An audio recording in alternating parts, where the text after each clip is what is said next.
Okay, ಸಮಾರಂಭಕ್ಕೆ ಆಗಮಿಸಿರುವಂತಹ ಎಲ್ಲ ಮುಖ್ಯೋಪಾಧ್ಯಾಯರೇ, ಶಿಕ್ಷಕ ವೃಂದದವರೇ ಹಾಗೂ ಕೃಷ್ಣಮೂರ್ತಿಯವರೇ, ಅವರ ಶ್ರೀಮತಿಯವರೇ, ಎಲ್ಲ ಮಕ್ಕಳೇ, ಎಕ್ಸಾಮ್ಸ್ ಯಾವಾಗಿಂದ? ನಾಳೆಯಿಂದನಾ? ನನ್ನ ಮಗಳಿಗೆ ನಾಳೆ ಲಾಸ್ಟ್ ಎಕ್ಸಾಮ್. ಅದರಿಂದ 7ನೇ ಕ್ಲಾಸ್ವರೆಗೂ ಸರ್ಕಾರಿ ಶಾಲೆಯಲ್ಲೇನೆ ಅಧ್ಯಯನ ಮಾಡಿ ಬಂದಿದ್ದು. ಕೃಷ್ಣಮೂರ್ತಿ ಅವ್ರಿಗೆ ಅದನ್ನೇ ಹೇಳ್ತಾ ಇದ್ದೆ, ಶಾಲೆಗೆ ಬೆಂಚ್ ಕೊಟ್ಟಿದ್ದೀರಾ, ಬಿಲ್ಡಿಂಗ್ ಕನ್ಸ್ಟ್ರಕ್ಷನ್ಸ್ ಮಾಡಿಸಿ ಕೊಡ್ತಾ ಇದೀನಿ ಅಂತ ಹೇಳ್ತಾ ಇದ್ದೀರಾ, PUC ಕಾಲೇಜಲ್ಲಿ ಬರೋ ರೀತಿಯಲ್ಲಿ ಮಾಡಿದ್ದೀರಾ, ಒಂದು ಏನಾದ್ರೂ ಮಾಡಿ ದೊಡ್ಡ ಮನ್ಸು ಮಾಡಿ ಶಾಲೆಯನ್ನ ದತ್ತು ತಗೊಳ್ಳಿ. ದತ್ತು ತಗೊಂಡು ನಿಮ್ಮ ಅಂದ್ರೆ ಶಾಲೆಯ ಪ್ರತಿ ಆಗು ಹೋಗುಗಳನ್ನ ನಿಮ್ಮ ಹೆಸರಿನಲ್ಲಿ ಅದು ನಡೀತಾ ಹೋಗುತ್ತೆ. ಪ್ರತಿ ಶಾಲೆಗೂ, ಪ್ರತಿ ಸರ್ಕಾರಿ ಶಾಲೆಗೂ ಈ ರೀತಿ ಒಂದು ಡೋನರ್, ಒಂದು ದತ್ತು ತಗೊಳ್ಳೋಂಥವ್ರು ಸಿಕ್ಕಿದಾಗ ಸರ್ಕಾರಿ ಶಾಲೆಗಳು ಉಳಿತಾವೆ ಅಂತ. ಇವತ್ತು ನಾನ್ ಕಲಿತ ಶಾಲೆನ ದತ್ತು ತಗೊಳ್ಳೋದಕ್ಕೆ ನನಗೆ ಆಸೆ ಇದೆ, ಬಟ್ ನಾನ್ ಕಲಿತ ಶಾಲೆ ಮುಚ್ಚೋಗಿದೆ, ಯಾವತ್ತೋ ಮುಚ್ಚೋಗಿದೆ, ಮುಚ್ಚೋಗಿ ಅದು BO ಆಫೀಸ್ ಆಗೋಗಿದೆ. ಸೊ ಆ ರೀತಿ ಆಗೋದ್ ಬೇಡ ಅಂತ ಹೇಳಿದ್ರು. ಟೀಚರ್ಸ್ 26 ಇಯರ್ಸ್ ಇಂದ ಸರ್ವಿಸ್ ಮಾಡ್ದಂತವ್ರು ಇದ್ದಾರೆ.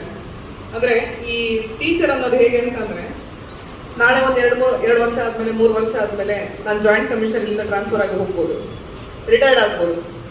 ನನ್ನನ್ನ ನೋಡಿದವರು ಇವ್ರು ನಮ್ಗೆ ಜಾಯಿಂಟ್ ಕಮಿಷನರ್ ಆಗಿದ್ರು, ಇವ್ರು ನಮ್ಗೆ ಕಮಿಷನರ್ ಆಗಿದ್ರು ಅಂತ ಹೇಳ್ತಾರೆ. ಬಟ್ ಟೀಚರ್ಸ್ ಆ ರೀತಿ ಅಲ್ಲ. ನೀವಿನ 10 ವರ್ಷ ಬಿಟ್ಟು ಬಂದ್ರು ಇವ್ರು ನಮ್ಮ ಮೇಸ್ಟ್ರು, ಇವ್ರು ನಮ್ಮ ಮೇಡಮ್ ಅಂತಾನೆ ಹೇಳ್ತೀರಾ. ಅವ್ರು ಯಾವತ್ತೂ ರಿಟೈರ್ಡ್ ಆಗೋದಿಲ್ಲ. ಆ ಶಕ್ತಿ ಇರೋದು ಒಬ್ಬ ಶಿಕ್ಷಕನಿಗೆ ಮಾತ್ರ. ನನ್ನ ತಾಯಿ, my mother was A teacher, ಆಮೇಲೆ ಅವ್ರು ವಾಲಂಟಿಯರ್ ತಗೊಂಡ್ರು. ನನ್ನ ತಾಯಿ ಶಿಕ್ಷಕಿ ಆಗಿದ್ರು. ಅವ್ರಿಗೆ ಸಿಗೋ ಬೆಲೆ ನಮಗ್ ಸಿಗಲ್ಲ. ಆ ಟೀಚರ್ ಹುದ್ದೆಗೆ ಅಂದ್ರೆ ಅವರು ಆ ದಿನ ಅವ್ರು ಏನು ಅವರು ಮಕ್ಕಳಿಂದ ಸಿಗೋ ಆ ಮರ್ಯಾದೆ ಇದೆಯಲ್ಲ, ಅದು ನಮ್ಗೆ as A joint commissioner AC ಆಗಿ ಕೆಲಸ ಮಾಡಿದವರಿಗೆ ನಮಗ್ ಸಿಕ್ಕಿರೋದಿಲ್ಲ. ಅದು ಒಬ್ಬ ಶಿಕ್ಷಕನಿಗೆ ನಮ್ಮ ಸಮಾಜ ಕೊಡುವಂತ ಗೌರವ. ಡೆಫಿನೆಟ್ಲಿ ಅಲ್ಲಿ ಸ್ಯಾಕ್ರಿಫೈಸ್ ಇರುತ್ತೆ. ಡೆಫಿನೆಟ್ಲಿ ಆ ಮಕ್ಕಳಲ್ಲಿ ನಿಮ್ ಮಕ್ಕಳನ್ನ ನೋಡ್ತೀರಾ. ಎಷ್ಟೋ ಸಲ ನಿಮ್ ಮಕ್ಕಳಿಗೆ ಓದಿಸೋಕೆ ಅವಕಾಶ ಕಡಿಮೆ ಸಿಗುತ್ತೆ, ಈ ಮಕ್ಕಳನ್ನ ಓದಿಸ್ತಾ ಇರ್ತೀರಾ ಇಲ್ಲಿ. ಆ ಸ್ಯಾಕ್ರಿಫೈಸ್ಗೆ ಸಮಾಜದಿಂದ ಅಷ್ಟೇ ಮಾನ್ಯತೆ ಇದೆ. ಅಂಡ್ ಇಟ್ ಇಸ್ ಒಂದು ಪ್ಯಾಷನೇಟ್ ಆಗಿರುವಂತ ಕೆಲಸ. ಅದು ಎಲ್ಲರ ಕೈಲಿ ಶಿಕ್ಷಕರ ಹುದ್ದೆ ಆಗೋದಿಲ್ಲ. ನನ್ನ ಕೈಲಿ ಮಾಡಕ್ಕಾಗಲಿಲ್ಲ. ಕಾಲೇಜ್ ಮಕ್ಳಿಗೆ ಕಲ್ಸೋಣ ಅಂತ ಹೋಗಿ 3 ತಿಂಗಳಿಗೆ ಕೇಳದೆ ಕೆಲಸ ಬಿಟ್ಬಿಟ್ಟೆ. ಅಂದ್ರೆ ಡಿಗ್ರಿ ಮಕ್ಳಿಗೆ ಕಲ್ಸೋಣ ಅಂತ ಹೋಗಿದ್ರೆ ಸೊ ಆಗೋದಿಲ್ಲ. Then I will prepare for competitive exams ಅಂತ. ಹಾಗೆ ಆ ಶಿಕ್ಷಕ ಅನ್ನೋನೇ ಶಕ್ತಿ. ಶಿಕ್ಷಣ ಅನ್ನೋದು ಹೇಗೆ ಶಕ್ತಿನೋ, ಒಬ್ಬ ಶಿಕ್ಷಕ ಅನ್ನೋದು ಅದೇ ರೀತಿ ಶಕ್ತಿ. ಮಕ್ಕಳು ಎಲ್ಲರೂ ಎಕ್ಸಾಮು, ಪೆನ್ನು, ಪೇಪರ್ ರಟ್ಟೆಲ್ಲ ಹಿಡ್ಕೊಂಡು ಕೂತ್ಕೊಂಡಿದ್ದೀರಾ, ಓದಕ್ ಕೂತ್ಕೊಂಡಿದ್ದೀರಾ, ಇಲ್ಲ ಎಲ್ಲರೂ ಓಪನ್ ಮಾಡಿಡಿ ಅಂತ ಹೇಳಿದ್ರ ಮಾಸ್ಟ್ರು. All the best. ಚೆನ್ನಾಗಿ ಬರೀರಿ. ಒಂದು ಮಗು ಚೆನ್ನಾಗಿ ಓದಿರ್ಬೋದು, ಇನ್ನೊಂದು ಮಗು ಕಡಿಮೆ ಓದಿ ಬರೀತಾ ಇರ್ಬೋದು. ನಾನು ಹೇಳಿದೆ ಸ್ಟಾರ್ಟಿಂಗ್ ನಲ್ಲಿ, ನಿಮ್ಮಲ್ಲಿ ನನ್ನ ಮಗ, ನನ್ನ ಮಗಳು ಕಾಣಿಸ್ತಾ ಇದ್ದಾರೆ ನನಗೆ, ಆಯ್ತಾ? ಸೊ ಚೆನ್ನಾಗಿ ಓದ್ದವ್ರಿಗೂ ಒಂದು ಶಕ್ತಿ ಇರುತ್ತೆ, ಓದ್ಕೊಳ್ಳದೆ ಬಂದು ಎಕ್ಸಾಮ್ ಬರೆಯೋರಿಗೆ ಇನ್ನೊಂದು ರೀತಿ ಶಕ್ತಿ ಇರುತ್ತೆ. So you are unique. ಕಡಿಮೆ ಮಾರ್ಕ್ಸ್ ಬರ್ಬೋದು, ಜಾಸ್ತಿ ಮಾರ್ಕ್ಸ್ ಬರ್ಬೋದು, ನೀವು ಯುನೀಕ್. ಕಡಿಮೆ ಮಾರ್ಕ್ಸ್ ತೆಗೆದವರಲ್ಲೂ ಒಂದು ಶಕ್ತಿ ಇರುತ್ತೆ, ನಾಳೆ ದಿನ ನೀವು ಫಸ್ಟ್ ರ್ಯಾಂಕ್ ಬಂದವರಲ್ಲೂ ಒಂದು ಶಕ್ತಿ ಇರುತ್ತೆ. ಎಷ್ಟೋ ಸಲ ನಮ್ಮ ಕ್ಲಾಸ್ಮೇಟ್ಸ್ ಅನ್ನೆಲ್ಲ ನಾನು ನೋಡೋದು, ಈ ಅವ್ರಿಗೇನು ಬಾರದೇ ಇದ್ದಂಥವ್ರು ಸ್ಟಾರ್ಟ್ಅಪ್ ಅಂತೆಲ್ಲ ಮಾಡಿರ್ತಾರೆ.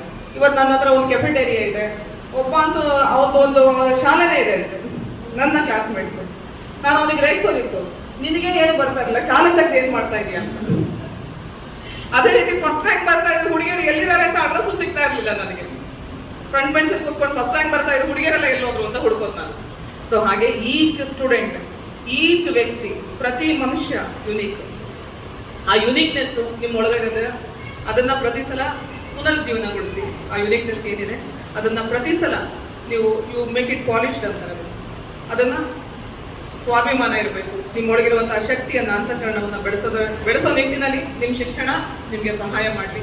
ನಿಮ್ಮನ್ನು ಇಲ್ಲಿ ನಾವು ಮೋಟಿವೇಟ್ ಮಾಡಿ ನೀವು ಕಲಿಯುವಂಥದ್ದು ಏನಿಲ್ಲ. ಮುಂದೆ ಒಂದು ಗುರಿ, ಹಿಂದೆ ಒಬ್ಬ ಗುರು ಇದ್ರೆ ಸಾಕು ಅಂತ ಹೇಳ್ತಾರೆ ಜೀವನಕ್ಕೆ. ಸೊ ಗುರುಗಳಿದ್ದಾರೆ. ಫೈನಲಿ ನಿಮ್ಮ ಎಕ್ಸಾಮಿನೇಷನ್ ಹಾಲ್ ನಲ್ಲಿ ನಿಮ್ ಟೀಚರ್ನ ನೋಡಿದ ತಕ್ಷಣ ನಿಮ್ಗೆ ಸಿಗೋ ಧೈರ್ಯ ಇನ್ ಯಾರನ್ನ ನೋಡಿದ್ರು ನಿಮ್ಗೆ ಸಿಗೋದಿಲ್ಲ. ಕರೆಕ್ಟಾ? ನೀವು ರೈಟಿಂಗ್ ಯರ್ ಎಕ್ಸಾಮ್ ಅಲ್ಲಿ ಇನ್ವಿಜಿಲೇಟರ್ ಆಗಿ ನಿಮ್ ಕ್ಲಾಸ್ ಟೀಚರು ಅಥವಾ ನಿಮ್ಗೆ ಆ ಸಬ್ಜೆಕ್ಟ್ ಟೀಚ್ ಮಾಡಿದಂತ ಟೀಚರ್ ಯಾರಾದ್ರೂ ಬಂದ್ರೆ ಇದೆಯಲ್ಲ, ಆ ನಿಮಿಷಕ್ಕೆ ಬರೋ ಧೈರ್ಯ ನಮ್ಮಂತವ್ರಿಗೆ ನಿಂತ್ಕೊಟ್ಟು ಎಷ್ಟೇ ಮಾತಾಡಿದ್ರು ಬರೋದಿಲ್ಲ. ಸೊ ಇದು ಪವರ್. ನೀವು ಈ ದೇಶದ ಭವಿಷ್ಯ. ಕರೆಕ್ಟಾ? ಹೋಗ್ತೀರಾ? ಬರೀ ಅವರೇ ಹೂ ಅಂತಿದ್ದಾರೆ, ನೀವು ಹೂ ಅನ್ರೋ ಮಾರಾಯ ಅಲ್ವಾ? ಸೊ ಈ ದೇಶ ನಿಂತಿರೋ ನಾಳೆ ಬೆಳಕು ಬರ್ತಾ ಇರುವಂತ ನಿಮ್ಮಗಳ ಮೇಲೆ ಒಳ್ಳೇದನ್ನ ಕಲೀರಿ, ಒಳ್ಳೇದನ್ನ ಸಮಾಜಕ್ಕೆ ಕೊಡಿ. ನಿಮ್ಮಿಂದ ಪ್ರತಿಯೊಬ್ಬರಿಂದನೂ ಒಳ್ಳೇದೇ ಆಗ್ಲಿ ಅನ್ನೋದು ನನ್ನ ಆಶಯ. ಅದೇ ರೀತಿ ನಾಳೆ ಎಕ್ಸಾಮಿಗೆ ಯಾರು ಹೆದರಕ್ ಹೋಗ್ಬೇಡಿ. ಕಡಿಮೆ ಓದಿರಿ, ಜಾಸ್ತಿ ಓದಿರಿ, ಹೆದರಕ್ ಹೋಗ್ಬೇಡಿ. ಹೆದರಿಕೆಯಿಂದ ಎಕ್ಸಾಮ್ ಬರೀರಿ, ಗ್ಯಾರಂಟಿ ಒಳ್ಳೇದಾಗುತ್ತೆ. ಎಲ್ಲರೂ ಪಾಸ್ ಆಗ್ತೀರಾ, ಎಲ್ಲರೂ ಫಸ್ಟ್ ಕ್ಲಾಸ್ ಬರ್ತೀರಾ. Okay, all the best. ಒಂದ್ ಸೆಕೆಂಡ್. ಪ್ರೀತಿಯ ಮಕ್ಕಳಿಗೆ ಎಲ್ಲರಿಗೂ ನನ್ನ ಆತ್ಮೀಯವಾದ ನಮಸ್ಕಾರಗಳನ್ನು ತಿಳಿಸುತ್ತಾ, ಈಗೇನು ನಾಳೆ 10th ಎಕ್ಸಾಮ್ ಇದೆ ನಿಮಗೆಲ್ಲರಿಗೂ. ಮತ್ತು 10th ಕ್ಲಾಸ್ ಅನ್ನೋದು ತುಂಬ ಒಂದು ಅತ್ಯುನ್ನತವಾದ ಘಟ್ಟ ಇದು. ನೀವೆಲ್ಲರೂ ಚೆನ್ನಾಗಿ ಓದಿರ್ತೀರ. ನಾಳೆ ಎಲ್ಲ ಚೆನ್ನಾಗಿ ಎಕ್ಸಾಮ್ ಮಾಡಿ ನೀವು ನಿಮ್ಮ ಶಾಲೆಗೆ ಮತ್ತು ನಿಮ್ಮ ಟೀಚರ್ಸ್ಗೆ, ಅಪ್ಪ ಅಮ್ಮನಿಗೆ ಎಲ್ಲರೂ ಒಂದು ಒಳ್ಳೆ ಹೆಸರು ತರಬೇಕು. ಮುಂದೆ ಒಂದು ಒಳ್ಳೆ ಪ್ರಜೆಗಳಾಗಿ ಎಲ್ಲ ಒಂದು ಉನ್ನತ ಸ್ಥಾನದಲ್ಲಿ ಇರಬೇಕು ಅಂತ ನಾವು ಆಶಿಸ್ತೀವಿ. ನಿಮ್ಗೆ ಯಾವಾಗಲೂ ನಾವು ಸಪೋರ್ಟಿವ್ ಆಗಿರ್ತೀವಿ. ಆಲ್ ದ ಬೆಸ್ಟ್ ಎಲ್ಲ ಮಕ್ಕಳು. Thank you. ನಿಮಗೆ ನಾಳೆ ಧೈರ್ಯವಾಗಿ ಎಕ್ಸಾಮ್ ಬರೀರಿ ಅಂತ. ಮತ್ತೆ ಇಡೀ ರಾಜ್ಯದಲ್ಲಿ ನಾಳೆಯಿಂದ ಎಕ್ಸಾಮ್. ನಮಗೆ ನಮ್ಮ ಸ್ಕೂಲಲ್ಲಿ 100% ರಿಸಲ್ಟ್ ಬರಬೇಕು ಅನ್ನೋದು ಆಸೆ. ಅದನ್ನೆಲ್ಲ ನೀವು ಪೂರೈಸ್ತೀರಾ ಅಂತ ಪಾಸ್ ಆಗೋ ದಿಕ್ಕಲ್ಲಿ ಪ್ರಯತ್ನ ಮಾಡಿ. ಮತ್ತೆ ಎಕ್ಸಾಮಲ್ಲಿ ಪರೀಕ್ಷೆಗೆ ಹಲವಾರು ವಿಧಾನ ಇರುತ್ತೆ. ನೀವು ಕ್ವಶನ್ ಪೇಪರ್ನ ಯಾವಾಗಲೂ ಒಂದು ಸ್ವಲ್ಪ ಓದಿ. ಒಂದು 5 ನಿಮಿಷ ನೀವು ಕ್ವಶನ್ ಪೇಪರ್ನ ಓದಬೇಕು. ನೀವು ಒಂದೊಂದು ಕ್ವಶನ್ ಪೇಪರ್ ಓದ್ಕೊಳ್ತಾ ಇದ್ದಾಗ ನಿಮಗೆ ಆನ್ಸರು ನಿಮ್ಮ ಮನಸ್ಸಲ್ಲಿ ಬರ್ತಾ ಇರುತ್ತೆ. ಎಕ್ಸಾಮ್ ಬರೀಬೇಕಾದಾಗ ನೀವು ಸೀರಿಯಲ್ ಪ್ರಕಾರ ಬರೀಬೇಕಂತ ಏನಿಲ್ಲ. ಒಂದೇ ಕ್ವಶನ್ಗೆ ಒಂದೇದೇ ಬರೀಬೇಕು ಅಂತಿಲ್ಲ. ನಿಮಗೆ ಆನ್ಸರ್ ಫಸ್ಟ್ ಯಾವ್ದು ಬರುತ್ತೋ ಆ ಕ್ವಶನ್ ಪೇಪರ್ ಮೊದಲು ಆನ್ಸರ್ ಯಾವ್ದು ಚೆನ್ನಾಗಿ ಬರುತ್ತೋ ಅದನ್ನ ಆ ಕ್ವಶನ್ ಪೇಪರ್ ನಂಬರ್ ಹಾಕಿ, ಆ ಕ್ವಶನ್ ನಂಬರ್ ಹಾಕ್ಬಿಟ್ಟು ಮೊದಲು ಆನ್ಸರ್ ಬರ್ಬಿಡಿ. ಅಂದ್ರೆ ಬರುವಂತ ಆನ್ಸರ್ಗಳನ್ನ ಫಸ್ಟ್ ಬರ್ಸ್ಬಿಡ್ಬೇಕು ಎಕ್ಸಾಮಲ್ಲಿ. ಅರ್ಥ ಆಯ್ತಲ್ಲ? ನಿಮಗೆ 20 ಕ್ವಶನ್ಸ್ ಇರುತ್ತೆ. 19ನೇ ಕ್ವಶನ್ಗೆ ಪೇಪರ್ 19ನೇ ಕ್ವಶನ್ಗೆ ಚೆನ್ನಾಗಿ ಆನ್ಸರ್ ಬರುತ್ತೆ ನಿಮಗೆ ಅಲ್ವಾ? ಚೆನ್ನಾಗಿ ಗೊತ್ತಿರುತ್ತೆ. ಅದನ್ನ ಮೊದಲು ಬರ್ದ್ಬಿಡಿ. ಸೊ ಆ ಥರ ಬರುವಂಥದ್ದೆಲ್ಲ ಫಸ್ಟ್ ಬರ್ದ್ಬಿಡಿ, ಆಯ್ತಾ? ಆಮೇಲೆ ಅರ್ಧ ಗೊತ್ತಿದೆ ಅಂತ ಬರೋದು, ಅರ್ಧ ಗೊತ್ತಿರುತ್ತೆ ಅದನ್ನ ಬರೀ. ಕೊನೆಗೆ ನಿಮ್ಗೆ ಏನು ಗೊತ್ತಾಗಿರುವಂಥದ್ದನ್ನ ಕೊನೆಗೆ ಯೋಚನೆ ಮಾಡಿ. ಒಂದು ವೇಳೆ ನಿಮ್ಗೆ ಗೊತ್ತೇ ಆಗಿಲ್ಲ, ಅದನ್ನ ಬರ್ಲಿಕ್ಕಾಗಿಲ್ಲ ಅಂತಂದ್ರೂ ಕೂಡ ನೀವು ಅದನ್ನ ಬಿಟ್ಬಿಟ್ರು ತೊಂದರೆ ಇಲ್ಲ. ನೀವು ಅದನ್ನ ಯೋಚನೆ ಮಾಡಕ್ ಹೋಗಿ ಚೆನ್ನಾಗಿ ಗೊತ್ತಿರೋ ಆನ್ಸರ್ ಬರೆಯಕ್ಕೆ ಸಮಯ ಸಿಕ್ಕಿರಾಗೋಗ್ಬಿಡ್ತೈತೆ. ಒಂದೊಂದು ಸಾರಿ ಎಕ್ಸಾಮ್ಗಳಲ್ಲಿ ನಿಮ್ಗೆ ಆನ್ಸರ್ ಚೆನ್ನಾಗಿ ಗೊತ್ತಿರುತ್ತೆ. ಇದು ಯಾವ್ದೋ ಬರ್ದಿದ್ದ ಕ್ವಶನ್ ಯೋಚನೆ ಮಾಡಿ ಸಮಯ ಕಳ್ಕೊಂಡ್ಬಿಟ್ರೆ ಬರುವಂತ ಕ್ವಶನ್ ನೀವು ಆನ್ಸರ್ನ ಬಿಟ್ಬಿಡ್ತೀರಾ. ದಯಮಾಡಿ ಅರ್ಥ ಮಾಡ್ಕೊಂಡು ಆ ಕರೆಕ್ಟಾಗಿ ಮಾಡ್ಕೊಳ್ಳಿ ಎಕ್ಸಾಮ್ಸ್. ಓಕೆ, ಬರುವಂಥದ್ದನ್ನ ಫಸ್ಟ್ ಬರೀರಿ, ಫಸ್ಟ್ ಬರ್ಸಿ, ಆಯ್ತಾ? ಮತ್ತೆ ಯಾವುದೇ ಕಾರಣಕ್ಕೂ ತಲೆ ಕೆಡ್ಸ್ಕೊಳಕ್ ಹೋಗ್ಬೇಡಿ, ಅಯ್ಯೋ ಭಯ ಬೀಳಕ್ ಹೋಗ್ಬೇಡಿ. ಆರಾಮಾಗಿ ಓದ್ಕೊಂಡು ಆರಾಮಾಗಿ ನಿದ್ದೆ ಮಾಡಿ ಆರಾಮಾಗಿ ಬನ್ನಿ, ಆಯ್ತಾ?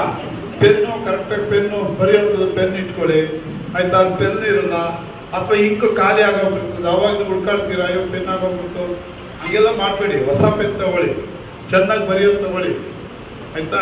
ಆ ಥರ ಬಂದು ಧೈರ್ಯವಾಗಿ ಬರೀ. All the best. ನೀವೆಲ್ಲರೂ ಒಳ್ಳೇದಾಗಲಿ. ನಿಮ್ಮ ಜೊತೆ ನಮಗೇನು ಸ್ವತ್ತು ನೀವುಗಳೇ ನಿಮ್ಮಲ್ಲೊಬ್ರು ಮೇಡಮ್ ಥರ ಕಮಿಷನ್ ಆಗ್ಬೋದು. ಇವತ್ತು ನೋಡಿ ಮೇಡಮು ಸರ್ಕಾರಿ ಶಾಲೆಯಲ್ಲಿ ಓದಿ ಇವತ್ತು ಕಮಿಷನ್ ಆಗಿದ್ದಾರೆ. ಸಾವಿರಾರು ಜನಕ್ಕೆ ಸಹಾಯ ಮಾಡ್ತಾರೆ. ಅವ್ರಿಗೆ ಆ ಶಕ್ತಿ ಕೊಟ್ಟಿದ್ದು ಯಾವುದು? ವಿದ್ಯೆ ಅಲ್ವಾ? ಅವ್ರು ಓದಿದ್ದಕ್ಕೆ ಸರ್ಕಾರಿ ಶಾಲೆಯಿಂದನೇ ಓದಿದ್ದವರು. ನೀವೇನೋ ಕಾನ್ವೆಂಟ್ ಅಲ್ಲಿ ಹೋದ್ರೆ ಯಾವುದೇ ಕೀಳು ಇಟ್ಕೊಳಕ್ ಹೋಗ್ಬೇಡಿ. ಇವತ್ತು ಒಂದು ನೋಡಿ, ಒಂದು ಕಮಿಷನರ್ ಅಂದ್ರೆ ಇಡೀ ಏರಿಯಾಗೆಲ್ಲ ಅವ್ರ ಕಮಿಷನರ್. ಅವ್ರ ಆರ್ಡರ್ ಅಧಿಕಾರ ಅವ್ರ ಕೈಯಲ್ಲಿರುತ್ತೆ. ಅವ್ರು ಆರ್ಡರ್ ಮಾಡಿದ್ರೆ ಆದೇಶನ ಪಾಲಿಸ್ತಾರೆ, ಕೆಲಸ ಮಾಡ್ತಾರೆ, ಆಯ್ತಾ? ನಿಮ್ಮಲ್ಲೊಬ್ರು ಆಗ್ಬೋದು, ನಿಮ್ಮಲ್ಲೊಬ್ರು ಕಮಿಷನ್ ಆಗ್ಬೋದು, ನಿಮ್ಮಲ್ಲೊಬ್ರು ಡಾಕ್ಟರ್ ಆಗ್ಬೋದು, ನಿಮ್ಮಲ್ಲೊಬ್ರು ಪೊಲೀಸ್ ಆಫೀಸರ್ ಆಗ್ಬೋದು. ಈ ಎಲ್ಲ ಕನಸುಗಳಿಕೊಂಡು ಓದಿ ಮುಂದಿನ ದಿವಸ ಒಳ್ಳೇದಾಗ್ತದೆ. ತಾಯಿ ತಂದೆಗೆ ಅವ್ರ ಬದುಕಿಗೆ ಹಸನಾಗ್ತದೆ. ತಾಯಿ ತಂದೆನ ಚೆನ್ನಾಗಿ ನೋಡ್ಕೊಳ್ಳಿ. ಗುರುಗಳನ್ನ ಯಾವಾಗೂ ನೆನೀರಿ, ಅವ್ರ ಆಶೀರ್ವಾದ ನಿಮ್ಗೆ ಇರ್ಬೇಕು, ಆಯ್ತಾ? ನಾನು ಮೊನ್ನೆ ಟಿವಿ ನೋಡ್ತಾ ಇದ್ದೆ. ಅದು ತನ್ನ ಮೇಷ್ಟ್ರು ತನ್ನ ಬಾಯಿಂದ ವಿಷನ ತೆಗೆದು ಆ ಮಗುನ ಗೌರ್ಮೆಂಟ್ ಸ್ಕೂಲ್ ಮಕ್ಕಳು ಒಂದು ಮಗು ನಾಗರಾವ್ ಕಚ್ಚಿದ್ರೆ ಅದನ್ನ ಏನ್ ಮಾಡೋದು? ತಗೊಂಡೋಗ ಮಗು ಅಳ್ತಾ ಇದೆ, ಉರಿಯುತ್ತೆ ಕಳ್ತಾ ಇದೆ. ಆದ್ರೆ ಅವರು ಪ್ರಾಣದ ಭಯ ಬಿಟ್ಟು ಬಾಯಿ ಹಾಕಿ ಕಚ್ಚಿರುವಂತ ಜಾಗದಲ್ಲಿ ಬಾಯಿಂದ ವಿಷನ ಹೀರಿ ಆಚೆ ಉಗಿದು ಆ ಮಗುನ ಬದುಕಿಸ್ತಾರೆ.